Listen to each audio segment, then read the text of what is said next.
ரெண்டாவது, சில நேரம் சிரிச்சிருப்பீங்க, சில நேரம் அழுதுருப்பீங்க. சில நேரம் உங்களோடு சிரிச்சவங்க இப்ப உங்களை பத்தியே பேசுனதையும் பார்த்திருப்பீங்க. நாலாவது. ஐந்தாவது, சில காரியம் கை கூடி வந்திருக்கும், கை மீறியும் போயிருக்கும்.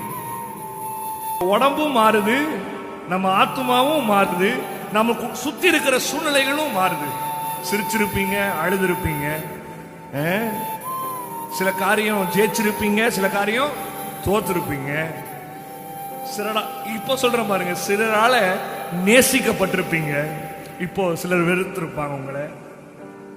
ஆனா இதெல்லாம் பார்த்துட்டு கடைசியில் என்ன பாஸ்டர் பார்த்தீங்க, அண்ணா நீங்க என்ன பார்த்தீங்கன்னா, எல்லாமே ஒரு காலம் வரைக்கும் தான். நிரந்தரம் அவருடைய பிரசன்னம் தான் எனக்கு முக்கியமா இருந்துச்சு. இப்படியா ராமேன்னு சொல்லுவீங்க?